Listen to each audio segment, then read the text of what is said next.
ಸರಿ ವಿದ್ಯಾರ್ಥಿಗಳೇ, ನಿನ್ನೆ ಕ್ಲಾಸ್ನಲ್ಲಿ ನಾವು ಟೈಪ್ಸ್ ಆಫ್ ರಿಯಾಕ್ಷನ್ಸ್ ಗಳ ಬಗ್ಗೆ ಮಾತಾಡ್ತಾ ಇದ್ವಲ್ಲ, ಅದರಲ್ಲಿ ಸಬ್ಸ್ಟಿಟ್ಯೂಷನ್ ರಿಯಾಕ್ಷನ್ಸ್ ಗಳು ಅಂದ್ರೆ ಏನು ಅನ್ನೋದನ್ನ ತಿಳ್ಕೊಂಡಿದ್ವಿ.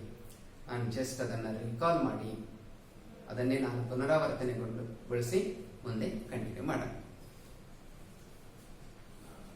ಸಬ್ಸ್ಟಿಟ್ಯೂಷನ್ ರಿಯಾಕ್ಷನ್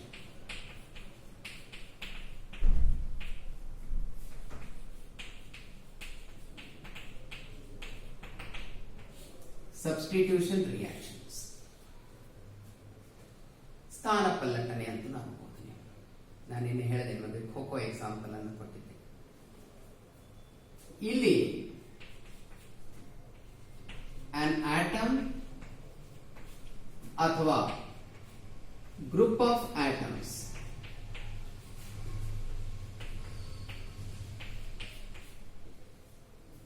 ಒಂದು ಮಾಲಿಕ್ಯೂಲ್ ಇನ್ನೊಂದು ಆಟಮ್ ಅಥವಾ ಗ್ರೂಪ್ ಆಫ್ ಆಟಮ್ಸ್ ಗಳು ಏನ್ ಮಾಡ್ತವೆ, ರೀಪ್ಲೇಸ್ ಮಾಡ್ತವೆ. Here an atom or group of atoms of a molecule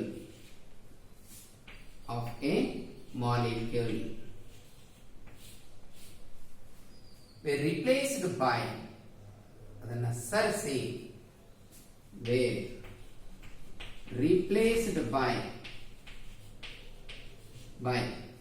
another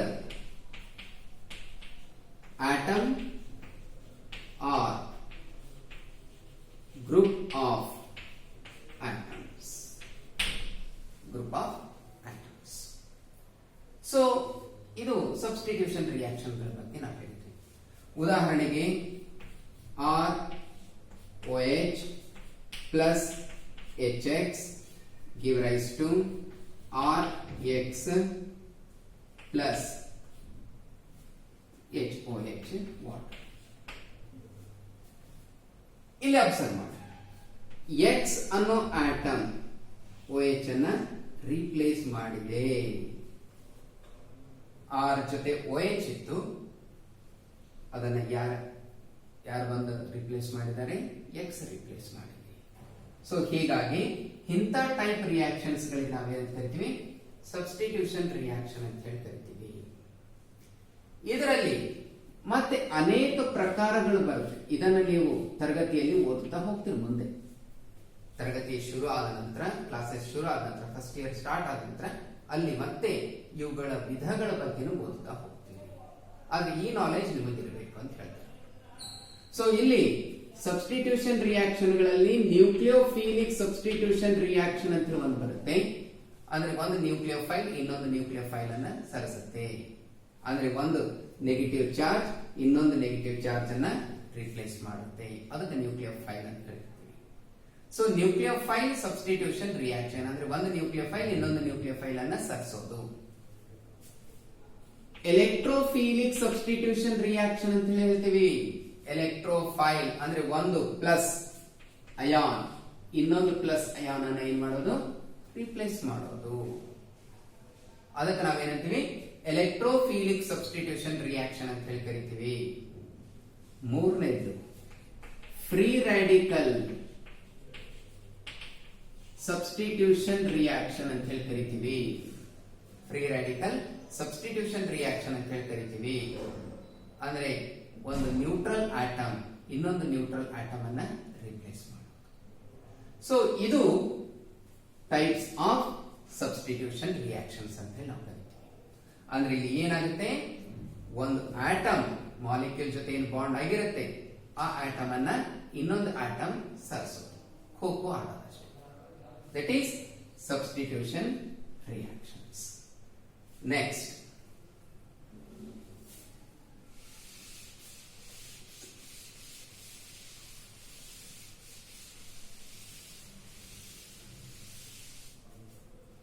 ನೋಡ್ರಿ, elimination reactions. Elimination reactions. Elimination reactions. Elimination ಹೆಸರೇ ಹೇಳುತ್ತೆ, ಏನೋ ಒಂದಿಷ್ಟು ತೆಗೆದು ಹಾಕೋದು ಅಂತ.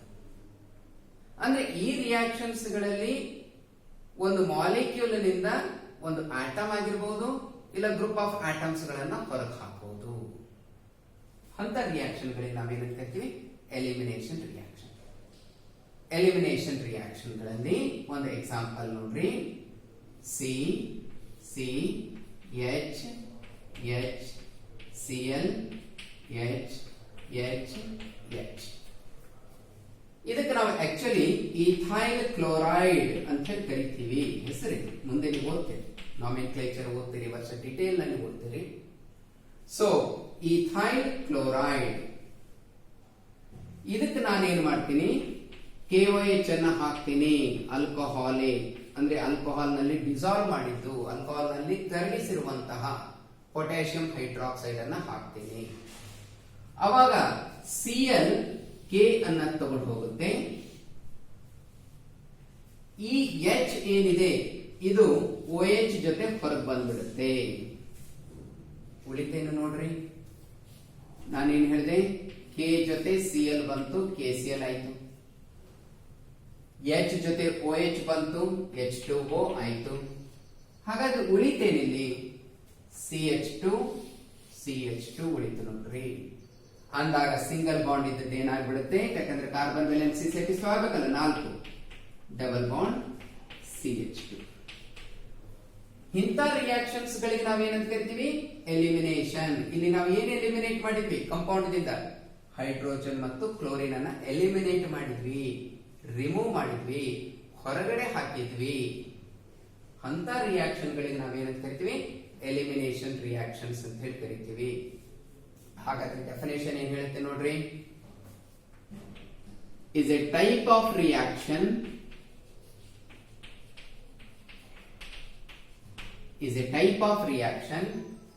in which an atom or group of atoms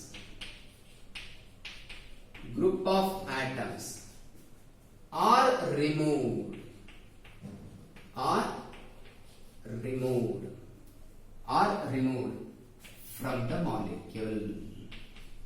from the molecule. Group of items ಅವೆ ಇಲ್ಲಿ ಎರಡು, ಒಂದು ಕ್ಲೋರಿನ್ ಅದ, ಒಂದು ಹೈಡ್ರೋಜನ್. ಸೊ ಅದನ್ನ ನಾವು atom or group of atoms remove ಮಾಡೋದೇ ಎಲಿಮಿನೇಷನ್ ರಿಯಾಕ್ಷನ್ ಅಂತ ಹೇಳಿ ಕರಿತೀವಿ. So what are elimination reactions? is a type of reactions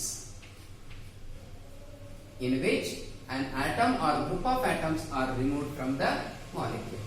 ಒಂದು ಕಾಂಪೌಂಡ್ ದಿಂದ ಆಟಮ್ ಆಗಲಿ ಅಥವಾ ಗ್ರೂಪ್ ಆಫ್ ಆಟಮ್ಸ್ ಗಳನ್ನ ರಿಮೂವ್ ಮಾಡೋದೇ elimination reactions. So that is about the elimination. ಇಲ್ಲಿ ಇನ್ನೊಂದು ಪಾಯಿಂಟ್ ಏನಪ್ಪಾ ಅಂದ್ರೆ, ಸ್ಯಾಚುರೇಟೆಡ್ ಕಾಂಪೌಂಡ್ ಇದ್ದದ್ದು, ಸಿಂಗಲ್ ಬಾಂಡ್ ಇದ್ದದ್ದು ಏನಾಗ್ತಾ ಹೋಗುತ್ತೆ? ಯಾವಾಗ್ಲೂ ಅನ್ಸ್ಯಾಚುರೇಟೆಡ್ ಆಗುತ್ತೆ, ಅಪರ್ಯಾಪ್ತ ಆಗುತ್ತೆ. ಪರ್ಯಾಪ್ತ ಸಂಕೀರ್ಣಗಳು, ಪರ್ಯಾಪ್ತ ಹೈಡ್ರೋಕಾರ್ಬನ್ಗಳು, ಪರ್ಯಾಪ್ತ ಆರ್ಗ್ಯಾನಿಕ್ ಕಾಂಪೌಂಡ್ಗಳು ಅಪರ್ಯಾಪ್ತ ಹೈಡ್ರೋಕಾರ್ಬನ್ ಅಥವಾ ಅಪರ್ಯಾಪ್ತ ಸಂಕೀರ್ಣಗಳು ಅಥವಾ ಅಪರ್ಯಾಪ್ತ ಆರ್ಗ್ಯಾನಿಕ್ ಕಾಂಪೌಂಡ್ಗಳಾಗಿ ಪರಿವರ್ತನೆ ಆಗುತ್ತವೆ. Here saturated compound is converted into unsaturated compound. That is elimination reactions. Next, ಇದರಲ್ಲೂ ಸಹಿತ ಅನೇಕ ವಿಧಗಳು ಬರುತ್ತವೆ. ಅದರಲ್ಲಿ ನೀವು ಆಲ್ಫಾ ಎಲಿಮಿನೇಷನ್ ಅಂತ ಓದ್ತೀರಿ, ಬೀಟಾ ಎಲಿಮಿನೇಷನ್ ಅಂತ ಓದ್ತೀರಿ, ಗಾಮಾ ಎಲಿಮಿನೇಷನ್ ಅಂತ ಓದ್ತೀರಿ, ಬಹಳ ರೇರ್ ಅದು. ಸೊ ಈ ರೀತಿ ಡಿಫರೆಂಟ್ ಟೈಪ್ಸ್ ಗಳನ್ನ ಓದ್ತೀರಿ. Okay, so that is elimination reactions. ಈಗಾಗಲೇ ನಿಮಗೆ ಐಡಿಯಾ ಬಂದಿದೆ ಅಂತ ಕಾಣುತ್ತೆ. ನೆಕ್ಸ್ಟ್ ಹೋಗೋಣ. ಇಲ್ಲಿ ಏನ್ ಮಾಡಿದ್ವಿ ನಾವು? ಆಟಮ್ ಮತ್ತು ಗ್ರೂಪ್ ಆಫ್ ಆಟಮ್ಸ್ ಗಳನ್ನ ರಿಮೂವ್ ಮಾಡಿದ್ವಿ, ತೆಗೆದು ಹಾಕಿದ್ವಿ. ಇದರದ exact opposite edition reactions.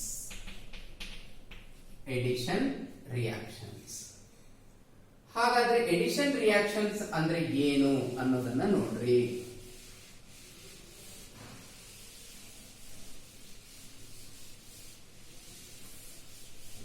Edition reactions ಅಂದ್ರೆ ಏನು ಅನ್ನೋದನ್ನ ನೋಡ್ರಿ.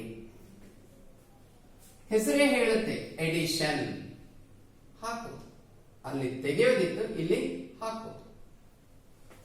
ಈಗ ಉದಾಹರಣೆಗೆ ನೋಡ್ರಿ, CH2 double bond CH2,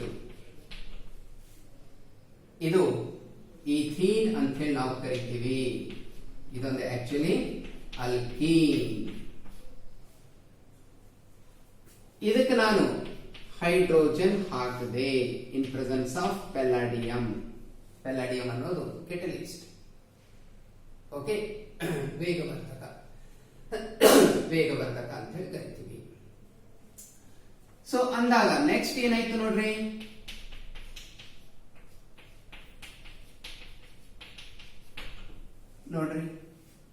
so ಇಲ್ಲಿ ಅನ್ಸ್ಯಾಚುರೇಟೆಡ್ ಅಪರ್ಯಾಪ್ತ ಇರುವಂತಹ ಒಂದು ಸಂಯುಕ್ತ ಪರ್ಯಾಪ್ತವಾಗಿ ಪರಿವರ್ತನೆಗೊಂಡಿದೆ ಅಂದಾಗ ಎಡಿಷನ್ ರಿಯಾಕ್ಷನ್ಸ್ ಅಂದ್ರೆ ಏನಂತ ಹೇಳ್ತೀರಿ?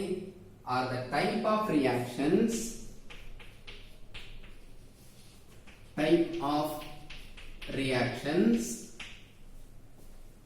in which an atom or ಮತ್ತೆ group of atoms were added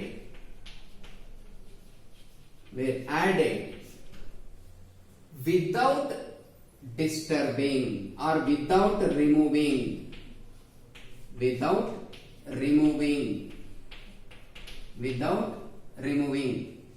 any atoms of the molecule. ನಾನು ಓದ್ತೀನಿ ನೋಡ್ರಿ. Addition reactions are those type of reactions in which an atom or group of atoms were added without removing. ಇಲ್ಲಿಂದ ಏನು ತೆಗಿತಾ ಇಲ್ಲ ನೋಡ್ರಿ ನಾನು. ಇಲ್ಲಿನೂ CH2 ಅಂದ್ರೆ 2 carbon atom 4 hydrogen 2 carbon atom ಹಂಗೆ ಇದ್ದಾವ ನೋಡ್ರಿ. Without removing any of the atoms from the molecule ನಿಂದ ಏನೂ ತೆಗಿಲಾರ್ದೇನೆ ಮತ್ತೊಂದಿಷ್ಟು ಆಟಮ್ಸ್ ಗಳನ್ನ ಸೇರಿಸುವಂತಹ ಈ ರಿಯಾಕ್ಷನ್ ಗಳಿಗೆ ನಾವೇನಂತ ಕರಿತೀವಿ? ಎಡಿಷನ್ ರಿಯಾಕ್ಷನ್ಸ್ ಅಂತ ಹೇಳಿ ಕರಿತೀವಿ. Addition reactions are those reactions in which an atom or group of atoms were added without removing any of the atoms. That is addition reaction. ಉದಾಹರಣೆಗೆ ಹೈಡ್ರೋಜಿನೇಷನ್ ಆಫ್ ಅಲ್ಕೀನ್ ಅನ್ನಬಹುದು, alkyne ಅನ್ನಬಹುದು, ಅಂದ್ರೆ hydrogen ಅನ್ನ add ಮಾಡೋದು. So that is in presence of palladium ತಗೊಳ್ರಿ, nickel ತಗೊಳ್ರಿ, ಯಾವುದು ಕೆಲವೊಂದು ಮೆಟಲ್ಸ್ ಗಳಿದೆ. ಆ ಮೆಟಲ್ಸ್ ಗಳನ್ನ ನಾವು ಈ ಒಂದು ರಿಯಾಕ್ಷನ್ ಗಳಲ್ಲಿ ಬಳಸಿಕೊಳ್ತಾ ಇದ್ದೀವಿ ಆಸ್ ಎ ವೇಗವರ್ಧಕಗಳು, ಕೆಟಲಿಸ್ಟ್ ರೂಪದಲ್ಲಿ. ಓಕೆ, ಸೊ ಇದು ಎಡಿಷನ್ ರಿಯಾಕ್ಷನ್ ಗಳ ಬಗ್ಗೆ ಇರುವಂತಹ ಇನ್ಫಾರ್ಮೇಶನ್ ಆಯಿತು. ಇದಾದ ನಂತರ ನೆಕ್ಸ್ಟ್ ನೋಡ್ರಿ, ಈಗ ನಾವು ಓದಿದ್ದು first substitution, then elimination, addition reaction ಗಳಲ್ಲೂ ಸಾಕಷ್ಟು ಟೈಪ್ಸ್ ಬರ್ತಾವ. ನ್ಯೂಕ್ಲಿಯೋಫಿಲಿಕ್ ಎಡಿಷನ್ ರಿಯಾಕ್ಷನ್ ಅಂತ ಹೇಳಿ ಕರಿತೀವಿ. ಎಡಿಷನ್ ರಿಯಾಕ್ಷನ್ ಗಳಲ್ಲಿ ಮತ್ತೆ ಟೈಪ್ಸ್ ಗಳು ಬರ್ತಾವ. Nucleophilic addition reaction, electrophilic addition reaction, free radical addition reactions ಗಳಂತ ಹೇಳಿ ಡಿಫರೆಂಟ್ ಟೈಪ್ಸ್ ಗಳು ಬರುತ್ತೆ. ಅದನ್ನು ನೀವು ತರಗತಿಗಳಲ್ಲಿ ಓದ್ತೀರಿ. ಇದು ಆದ ನಂತರ ಬರೋದು rearrangement reaction. Rearrangement reactions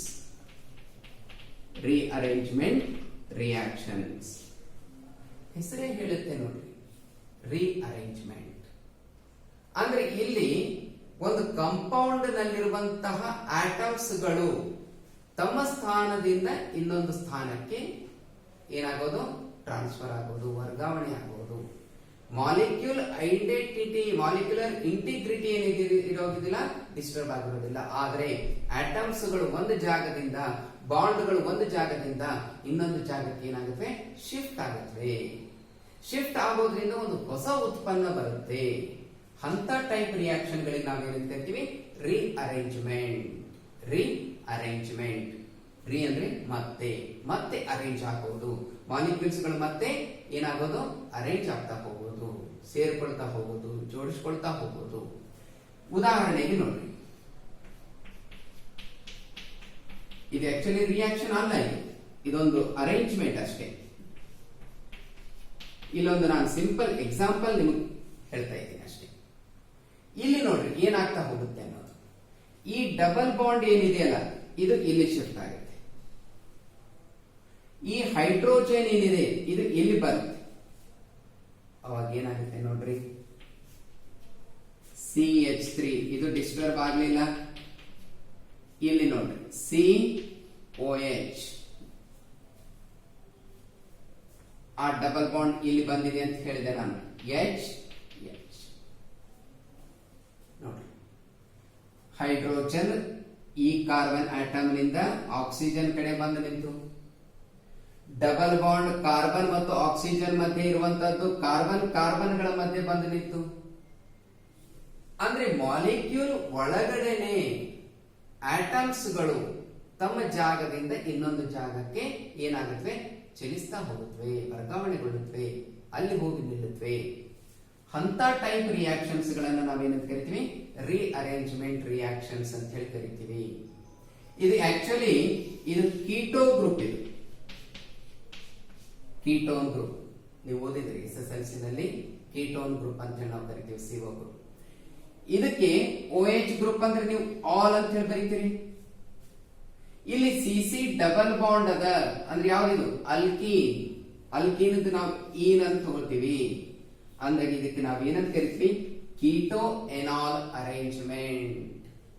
keto ಎನಾಲ್ arrangement ಅಂತ ಹೇಳಿ ಕರಿತೀವಿ. ಸೊ ಈ ರೀತಿ ಮಾಲಿಕ್ಯೂಲ್ ಒಳಗಡೆನೆ ಆಟಮ್ಸ್ಗಳು ರಿಅರೇಂಜ್ ಆಗಿ ಹೊಸ ಒಂದು ಉತ್ಪನ್ನಗಳನ್ನ ಕೊಡ್ತೀವಲ್ಲ, ಅಂತ ಟೈಪ್ ರಿಯಾಕ್ಷನ್ಸ್ ಗಳಿಗೆ ನಾವೇನಂತ ಕರಿತೀವಿ, ರಿಅರೇಂಜ್ಮೆಂಟ್ ರಿಯಾಕ್ಷನ್ಸ್ ಅಂತ ಹೇಳಿ ಕರಿತೀವಿ. ಇದು ರಿಯಾಕ್ಷನ್ ಆಗುವಂತ ಸಂದರ್ಭದಲ್ಲಿನೇ ಆ ಆಟಮ್ ಎಲ್ಲಿ ಸ್ಟೆಬಿಲೈಸ್ ಆಗುತ್ತೆ ಅಲ್ಲಿ ಹೋಗಿ ನಿಲ್ಲುತ್ತವೆ. It is about rearrangement reactions. So ಇದಿಷ್ಟು 4 ಟೈಪ್ಸ್ ಗಳು ಬಂತು ಆರ್ಗ್ಯಾನಿಕ್ ರಿಯಾಕ್ಷನ್ ಗಳಲ್ಲಿ.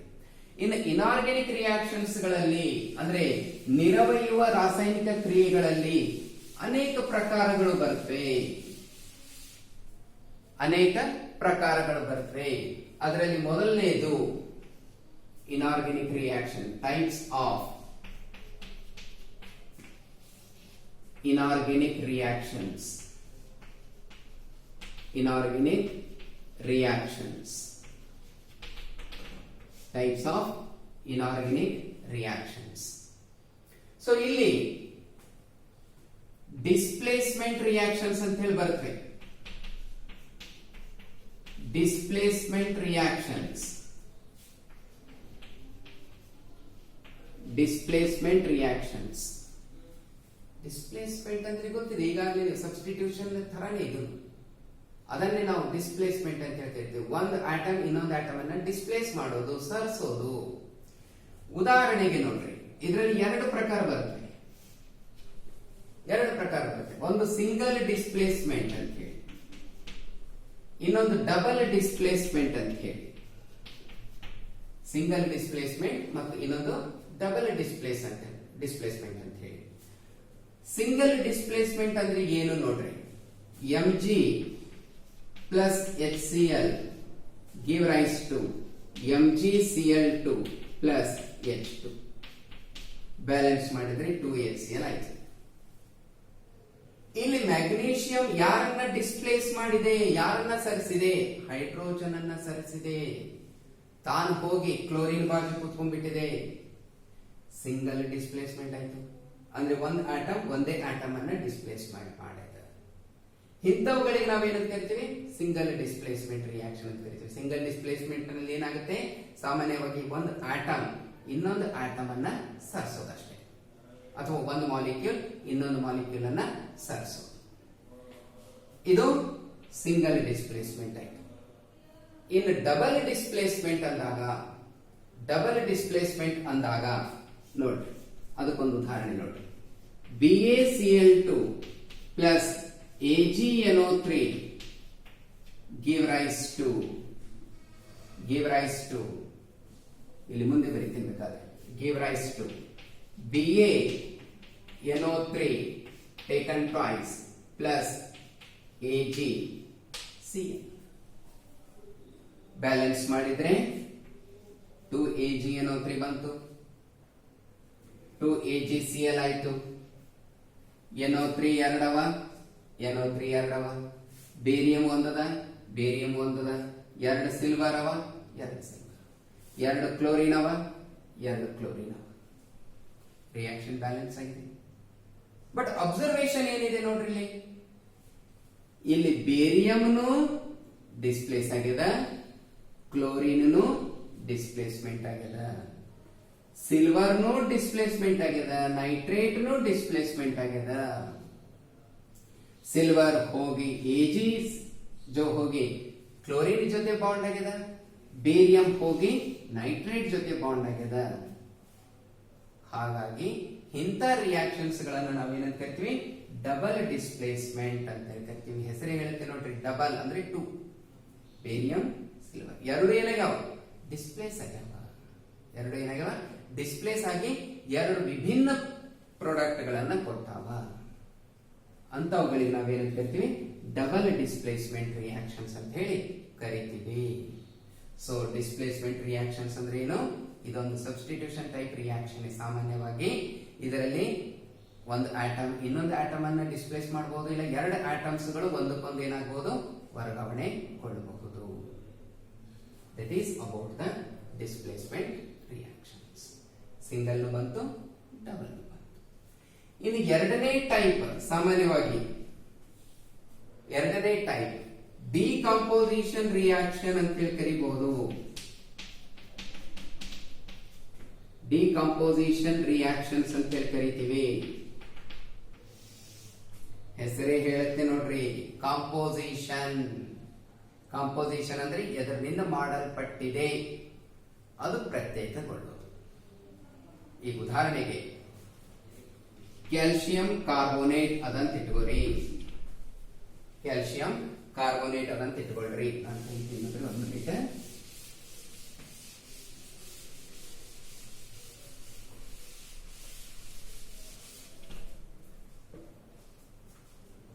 ಕ್ಯಾಲ್ಸಿಯಂ ಕಾರ್ಬೋನೇಟ್ ಅದಂತ ಇಟ್ಕೋರಿ. ಇದನ್ನ ನಾನು ಸ್ಟ್ರಾಂಗ್ ಆಗಿ ಹೀಟ್ ಮಾಡಿದಾಗ ಇದು ಏನಾಗಿ ಪರಿವರ್ತನೆ ಆಗುತ್ತೆ ಅಂದ್ರೆ calcium oxide plus carbon dioxide ಆಗಿ ಪರಿವರ್ತನೆ ಆಗುತ್ತೆ. ಅಂದ್ರೆ ಆಕ್ಚುಲಿ ಕ್ಯಾಲ್ಸಿಯಂ ಕಾರ್ಬೋನೇಟ್ ಎದರಿಂದ ಮಾಡಲ್ಪಟ್ಟಿದೆ ಅಂತ ಹೇಳ್ಬೋದು ನಾವು, ಕ್ಯಾಲ್ಸಿಯಂ ಆಕ್ಸೈಡ್ ಮತ್ತು ಕಾರ್ಬನ್ ಡೈಆಕ್ಸೈಡ್ ಇದರಿಂದ ಮಾಡಲ್ಪಟ್ಟಿದೆ ಅಂತ ಹೇಳಬಹುದು. ಅಂದ್ರೆ ಯಾವ ರಿಯಾಕ್ಷನ್ಗಳ ಮುಖಾಂತರ ಒಂದು ವಸ್ತು ತನ್ನ ಘಟಕಗಳನ್ನ ಏನ್ ಮಾಡುತ್ತೆ, ಪ್ರೊಡ್ಯೂಸ್ ಮಾಡುತ್ತೆ, ಉತ್ಪತ್ತಿ ಮಾಡುತ್ತೆ, ತನ್ನ ಘಟಕಗಳಾಗಿ ಪರಿವರ್ತನೆಗೊಳ್ಳುತ್ತೆ, ಅಂತ ರಿಯಾಕ್ಷನ್ಗಳಿಗೆ ನಾವೇನು ಕರಿತೀವಿ, ಡಿಕಂಪೋಸಿಷನ್. ಡಿ ಅಂದ್ರೆ ರಿಮೂವಲ್ ಅಂತ ಅರ್ಥ, ತೆಗೆದು ಹಾಕುವಂತ ಅರ್ಥ. ಕಾಂಪೋಸಿಷನ್ ಅಂದ್ರೆ ಅದರದ್ದು ಕಾನ್ಸ್ಟಿಟ್ಯೂಯೆಂಟ್ಸ್ ಅಂತ ಅರ್ಥ. ಸೊ ಅದನ್ನ ತೆಗೆದು ಹಾಕುವಂತದ್ದು, ಅದನ್ನು ಬಿಡುಗಡೆ ಮಾಡುವಂತಹ ರಿಯಾಕ್ಷನ್ಗಳಿಗೆ ನಾವೇನಂತ ಕರಿತೀವಿ, ಡಿಕಂಪೋಸಿಷನ್ ರಿಯಾಕ್ಷನ್ಸ್ ಅಂತ ಹೇಳಿ ಕರಿತೀವಿ. ಓಕೆ, ಸೊ ಇದು ಡಿಕಂಪೋಸಿಷನ್ ರಿಯಾಕ್ಷನ್. ಹಾಗಾದ್ರೆ ಸಬ್ಸ್ಟಿಟ್ಯೂಷನ್ ಓದಿದ್ರಿ ಅಂದ್ರೆ inorganic point of view, displacement reaction ಅದರಲ್ಲಿ ಎರಡು, ಸಿಂಗಲ್ ಮತ್ತು ಡಬಲ್. ಅದಾದ ನಂತರ ಡಿಕಂಪೋಸಿಷನ್ ರಿಯಾಕ್ಷನ್ ಓದಿದ್ರಿ. ಇನ್ನು ಒಂದು ಸೆಕ್ಷನ್ ಉಳಿಯುತ್ತೆ, ಅದು ಆಕ್ಸಿಡೇಷನ್ ಮತ್ತು ರಿಡಕ್ಷನ್ ರಿಯಾಕ್ಷನ್ಗಳು. ಅದನ್ನ ನೆಕ್ಸ್ಟ್ ಕ್ಲಾಸ್ ನಲ್ಲಿ ನಾವು ನೋಡ್ತಾ ಹೋಗೋಣ.